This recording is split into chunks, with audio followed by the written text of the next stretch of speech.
अस्सलामुअलैकुम। I'm मोहम्मद तैयब। आज हम इस चैप्टर की लास्ट ऑर्गेनेली को डिस्कस करेंगे जिसका नाम है न्यूक्लियस। तो ये सेल में बहुत ही इम्पोर्टेंट ऑर्गेनल है जो कि एक बहुत इम्पोर्टेंट फंक्शन सेल्स में परफॉर्म करती है। तो सबसे पहले हम इसकी थोड़ी सी डिस्क्रिप्शन कर लेते हैं, ये कितनी इम्पोर्टेंट है। जिस तरह लिविंग बॉडी में इसका ब्रेन बहुत ज़्यादा इम्पोर्टेंट है, इसके सारा जो फंक्शन को कंट्रोल करता है बॉडी के, वो ब्रेन ही कंट्रोल करता है। तो ये न्यूक्लियस भी क्या है, ब्रेन ऑफ सेल है, यानी कि ये सेल के सारे फंक्शंस को कंट्रोल करने वाला हमारे पास कौन सा रीजन है, न्यूक्लियस है, ब्रेन ऑफ सेल। अब इसके अलावा हमारी जितनी भी इंफॉर्मेशन है, जितनी भी ये मेमोरी है, ये किसके पास स्टोरेज होती है, हमारे ब्रेन में स्टोरेज होती है। इसकी स्टोरेज कहाँ पे होती है, ब्रेन में होती है। तो ये भी क्या है, स्टोरेज हाउस ऑफ इंफॉर्मेशन है। कौन सी इंफॉर्मेशन इसके पास स्टोर होती है, तो ये इसके पास जेनेटिक इंफॉर्मेशन स्टोर होती है। तो storage house of genetic information, जैसे वेस्ट स्टोरेज हाउस कौन सा था, वो हमारे पास साइटोप्लाज्म था, और हमारे पास जो पावर हाउस था वो कौन था, हमारे पास माइटोकॉन्ड्रिया था। इसी तरह storage house of genetic information वो कौन है, हमारे पास न्यूक्लियस। अब जेनेटिक इंफॉर्मेशन कौन सी इंफॉर्मेशन होती हैं, वो इंफॉर्मेशन जो कि इनहेरिटेंस के दौरान पेरेंट्स से बच्चों में मुंतकिल होती हैं, उसे हम क्या कहते हैं, जेनेटिक इंफॉर्मेशन। यानी कि जो बच्चों में इंफॉर्मेशन मुंतकिल होती हैं वो किस में स्टोर होती हैं, हमारे सेल के किस रीजन में स्टोर होती हैं, वो न्यूक्लियस के रीजन में स्टोर होती हैं। उसके अलावा हमारे सेल की प्रोटीन्स जितनी भी बननी है उसकी इंफॉर्मेशन, सारे फंक्शन परफॉर्म करने हैं, एंजाइम का फंक्शन कंट्रोल करना है, तो उसकी इंफॉर्मेशन कहाँ पे मौजूद होती है, न्यूक्लियस। अब न्यूक्लियस किसको रिप्रेजेंट करता है, न्यूक्लियस टर्म ही रिप्रेजेंट करती है, ये क्या है, बिलोंगिंग टू सेंट्रल रीजन। ठीक है, न्यूक्लियस का मतलब क्या है, ऐसी चीज जो कि सेंट्रल रीजन के साथ ताल्लुक रखती हो, बिलोंगिंग टू सेंट्रल रीजन। तो हमें पता है कि जो न्यूक्लियस है वो मोस्टली कहाँ पे प्रेजेंट होता है, सेंट्रल रीजन में प्रेजेंट होता है। और इसका दूसरा मतलब ये भी है कि ऐसा रीजन जिससे क्या है, ऐसी सेंट्रल रीजन जिससे सारी एक्टिविटी एसोसिएट हो। जैसे हमारे मुल्क की जो पार्लियामेंट है उससे सारी एक्टिविटी एसोसिएट होती हैं। तो ये हमारे क्या है, कंट्री का पार्लियामेंट है, यहाँ पे क्या होती है, स्पेसिफिक इंफॉर्मेशन मौजूद होती है। हमारे मुल्क का क्या है, आइन है, सेल का आइन। तो अब इसकी हम एक डायग्राम ड्रा करते हैं कि न्यूक्लियस होता क्या है, ताकि हम इसको डिटेल के साथ स्टडी कर सकें। तो ये न्यूक्लियस भी हमारे पास मेम्ब्रेन बॉन्डेड ऑर्गेनेली है। क्या है, मेम्ब्रेन बॉन्डेड ऑर्गेनेली है। अब मेम्ब्रेन बॉन्डेड ऑर्गेनेली है, तो इसमें जो ऑर्गेनेली है ये भी मेम्ब्रेन बॉन्डेड है। ये दो टाइप्स की ऑर्गेनेली होती है, यानी कि डबल मेम्ब्रेन बॉन्डेड ऑर्गेनेली है। तो हम इसको ड्रा कर देते हैं। अच्छा, ये भी डबल मेम्ब्रेन बॉन्डेड ऑर्गेनेली है, तो हम इसको ड्रा कर देते हैं, इसकी डबल मेम्ब्रेन को। ये हमारे पास हो गया इसका एक्सटर्नल रीजन मार्क करने के लिए। और हमारे पास जो इसका कट है, हमने कट लगाया ताकि इसका जो इंटरनल रीजन है वो भी हमारे पास शो हो सके। तो इसके इंटरनल रीजन में क्या होगी, एक इंटरनल मेम्ब्रेन होगी। क्या होगी, एक इंटरनल मेम्ब्रेन होगी। तो इसको ड्रा कर देते हैं। अब ये मेम्ब्रेन कौन सी होगी, फॉस्फोलिपिड बाइलेयर की होगी।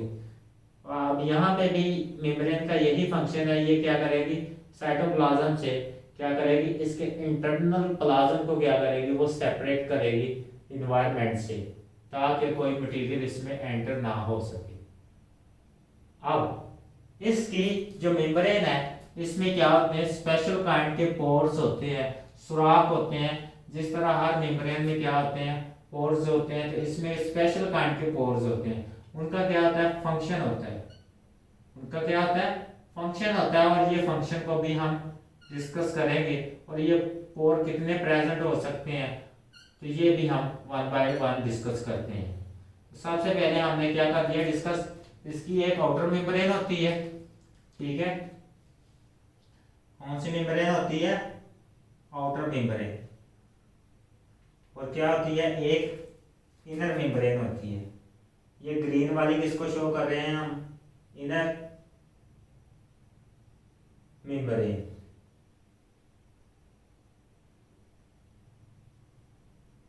अब नेक्स्ट है, ये इसके जो आउटर और इनर मेम्ब्रेन के पास होते हैं पोर्स होते हैं, इनको हम क्या कहते हैं, न्यूक्लियर पोर्स।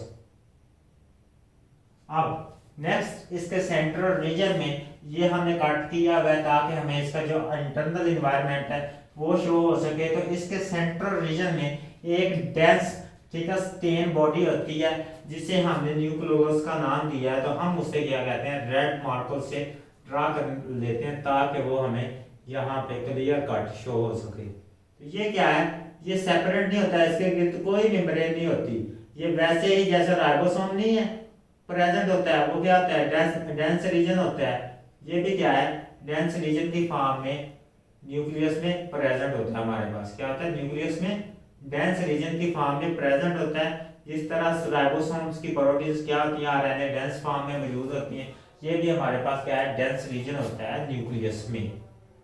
इसके गिर्द कोई मेम्ब्रेन नहीं होती है, जिस तरह राइबोसोम के गिर्द नहीं होती। इस रीजन को हम क्या कहते हैं, न्यूक्लियोलस। क्या कहते हैं, न्यूक्लियोलस। इस होल स्ट्रक्चर को न्यूक्लियस और इस रीजन को, डेंस रीजन को क्या कहेंगे, न्यूक्लियोलस। और इसमें एक प्लाज्मा लाइक फ्लूइड होता है जिसमें क्या होगी, प्रोटीन डिसॉल्व होंगी, जिसमें क्या होंगे, डीएनए मटेरियल डिसॉल्व होगा, और क्या होगा, हमारे पास एंजाइम्स डिसॉल्व होंगे। तो इस हम स्ट्रक्चर को क्या कहते हैं, हम इसको कहते हैं, इस फ्लूइड को क्या हम कहते हैं, यहाँ पे इस फ्लूइड को हम क्या कहेंगे, न्यूक्लियोप्लाज्म। क्या कहेंगे, न्यूक्लियोप्लाज्म।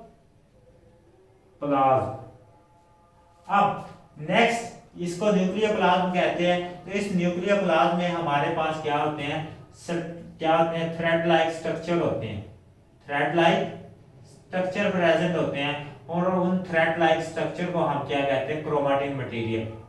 क्या कहते हैं, ये thread like structure overall present होते हैं। इसमें भी थ्रेड लाइक स्ट्रक्चर होते हैं, लेकिन इसमें क्या होते हैं, स्पेसिफिक काइंड के डीएनए होते हैं। इसमें क्या होता है, स्पेसिफिक काइंड का डीएनए होता है, वो भी हम डिस्कस करेंगे, ठीक है। इसमें भी थ्रेड लाइक स्ट्रक्चर प्रेजेंट होता है।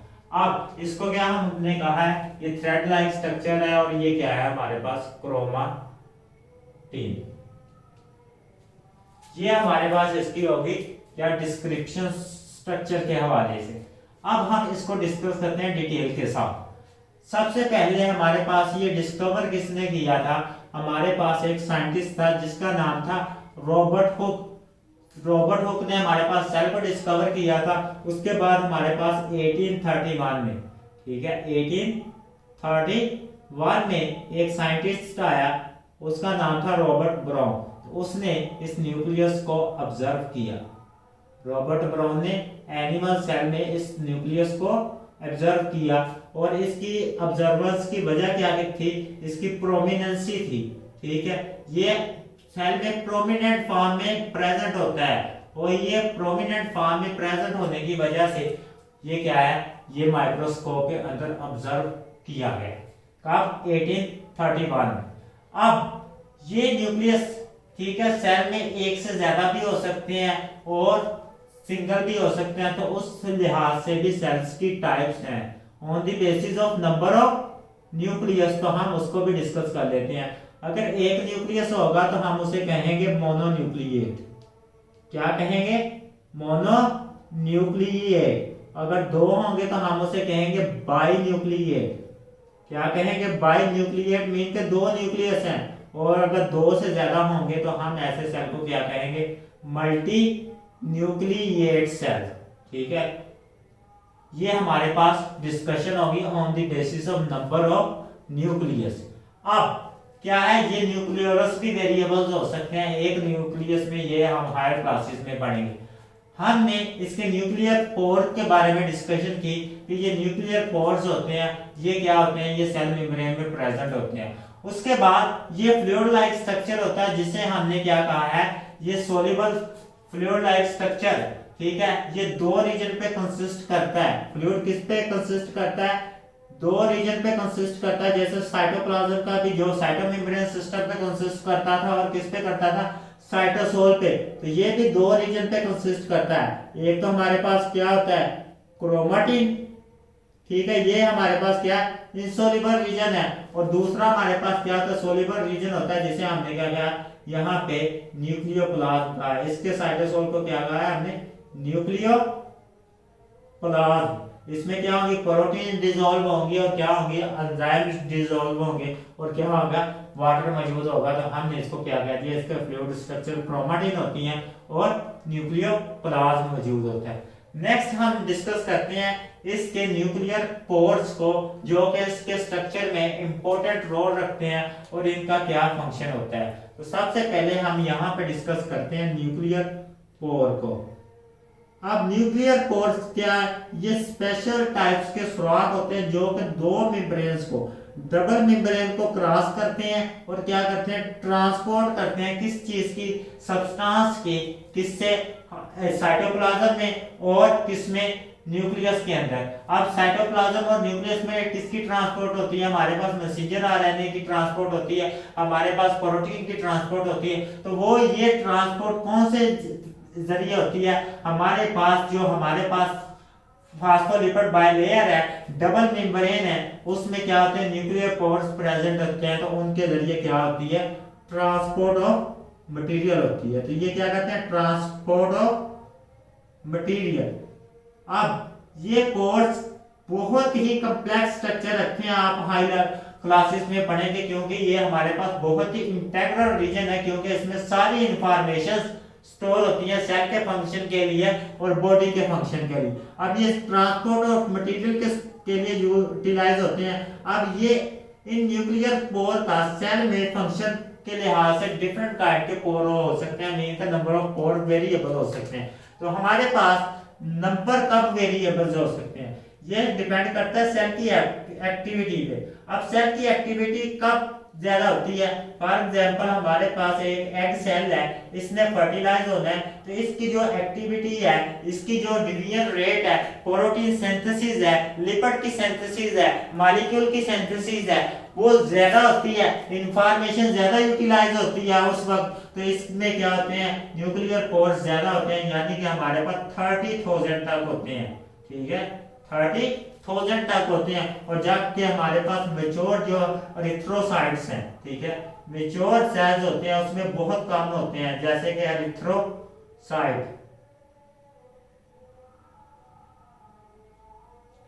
तो इनमें कितने होते हैं, 3 to 4 कितने होते हैं, पोर्स होते हैं। तो इतने कम ये इनमें पोर होते हैं, जबकि हमारे पास अनडिफरेंशिएट सेल यानी कि एग सेल में बहुत ज्यादा होते हैं, क्योंकि उसमें डिवीजन करनी होती है। फर्दर हमारे पास क्लीवेज का प्रोसेस होके पूरा डिवीजन बनाना है, तो इस वजह से इसमें बहुत ज्यादा क्या होते हैं, हमारे पास पोर्स होते हैं। अब आ जाते हैं हम इसके न्यूक्लियर प्लाज्म को डिस्कस कर लेते हैं। उसकी कंपोजिशन होती है, उसमें क्रोमाटिन्स भी होते हैं और वगैरह वगैरह, हमने वो भी डिस्कस यहाँ पे कर लिए। अब हमने इसका जो डेंस रीजन है न्यूक्लियोलस, इसको डिस्कस करना है। इसका फंक्शन क्या है, न्यूक्लियोलस, ये हमारे पास क्या है, ऐसा रीजन है जो कि स्पेशल काइंड के डीएनए से मिलकर बना होता है। और ये किससे, ये सेल मेम्ब्रेन से बॉन्डेड नहीं होता, लेकिन ये सेपरेटली हमारे पास स्टेन हो जाता है। ये पिगमेंट स्टेन होता है, हम इसको कलर से रंग सकते हैं। और ये हमारे पास कौन सा कलर देता है, ये डार्कली स्टेन्ड होता है।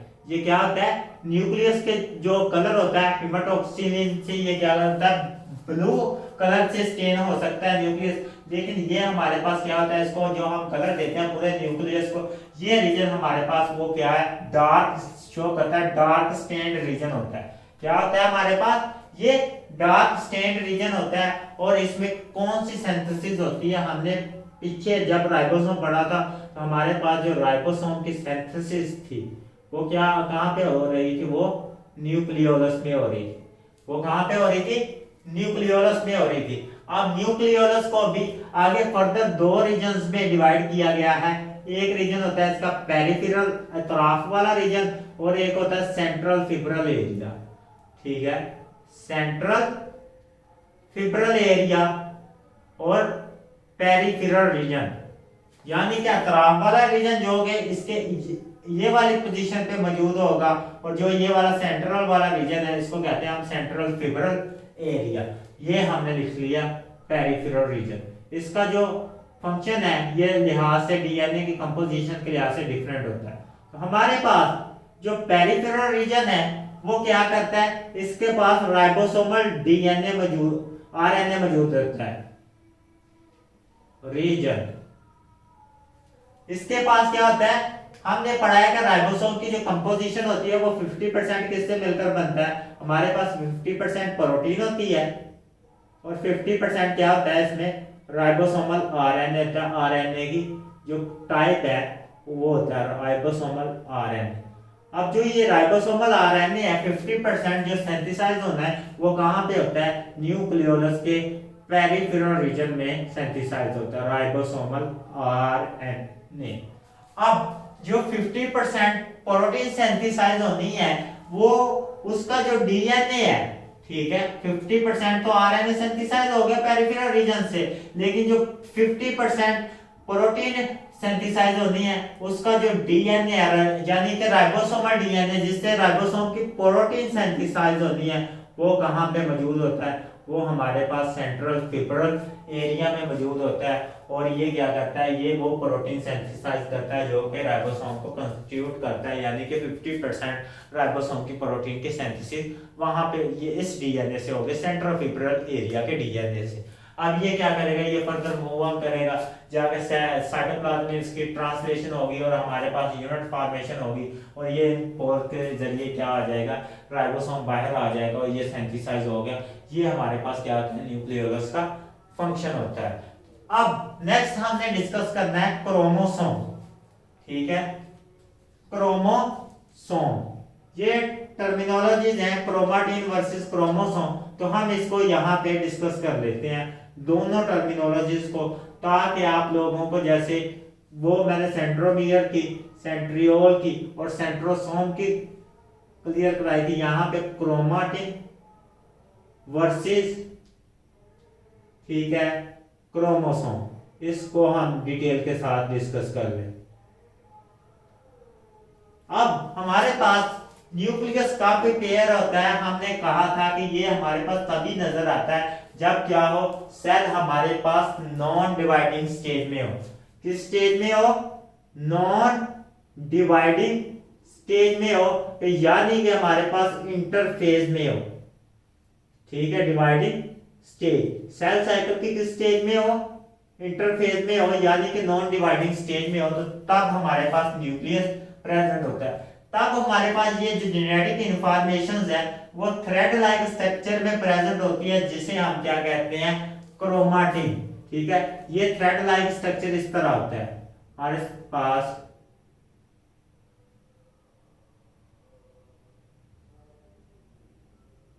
ठीक है, ये थ्रेड लाइक स्ट्रक्चर इस तरह का होता है हमारे पास और हम इसे क्या कहते हैं, क्रोमाटिन। इसे क्या कहते हैं हम, क्रोमाटिन। और ये क्या है, हमारे पास रीड हो सकता है, इससे हम क्या कर सकते हैं, इंफॉर्मेशन रीड करके क्या कर सकते हैं, हम आगे प्रोटीन सिंथेसाइज कर सकते हैं जो सेल की जरूरत है। तो ये हमारे पास क्या होता है, जब सेल नॉन डिवाइडिंग स्टेज में होता है तब हमारे पास ये स्ट्रक्चर डीएनए का होता है। किसका होता है, डीएनए का ये स्ट्रक्चर होता है, थ्रेड लाइक मटेरियल की फॉर्म में होता है हमारे पास। कौन होता है, डीएनए, जेनेटिक मटेरियल। ठीक है, डीएनए, डीऑक्सीराइबोन्यूक्लिक एसिड, जो कि हमारे पास क्या करता है, इंफॉर्मेशन को स्टोर करता है। लेकिन जब सेल में डिवाइड होना होता है, न्यूक्लियस डिसअपीयर हो जाता है, तो ये हमारे पास क्या करता है, ये जो क्रोमाटिन है ये क्या करता है, ये हमारे पास क्या होती है, 10 नैनोमीटर इसका डायमीटर होता है। और जब ये क्या करता है, इसने डिवीजन करनी होती है, ये क्या करता है, अपने क्रोमाटिन को पैक करता है और एक कंडेंस फॉर्म में आ जाता है। कितना पैक करता है, इसका डायमीटर हमारे पास आ जाता है 1400 नैनोमीटर। कितना आ जाता है, 1400 नैनोमीटर। तो ये हमारे पास इस तरह पैकिंग कर लेता है। तो इसको हम क्या कहते हैं, ये वाला क्रोमोसोम। इसका जो डायामीटर था वो हमारे पास था 10 नैनोमीटर, और इसका जो डायामीटर आ जाता है हमारे पास 1400 नैनोमीटर आ जाता है। तो ये हमारे पास रीडेबल के काबिल नहीं होता। जब ये सेल डिवीजन होती है तो ये पैकिंग होके इस फॉर्म में आ जाता है। तो ये हमारे पास कब अपीयर होता है, नॉन डिवाइडिंग स्टेज में, सॉरी डिवीजन की स्टेज में, यानी कि हमारे पास माइटोसिस की फेज में, डिवीजन की स्टेज में ये हमारे पास अपीयर होगा। माइटोसिस या मियोसिस, क्या माइटोसिस या मियोसिस की फेज के दौरान ये अपीयर होता है, और ये क्या करता है, ये डीएनए को पैकिंग स्टेज में होता है। अब हम किसी स्पीशीज में ये वाला जो जेनेटिक मटेरियल है, नंबर ऑफ क्रोमोसोम्स है, वो फिक्स होते हैं। तो हमारे पास जो ह्यूमन है, हम वो डिस्कस कर लेते हैं कि नंबर ऑफ क्रोमोसोम फिक्स होते हैं। तो हमारे पास जो ह्यूमन है उसमें कितने होते हैं नंबर ऑफ क्रोमोसोम, तो हमारे पास ह्यूमन में होते हैं 46, ठीक है, क्रोमोसोम होते हैं। उसके बाद हमारे पास फ्रॉग है, उसमें 26 होते हैं।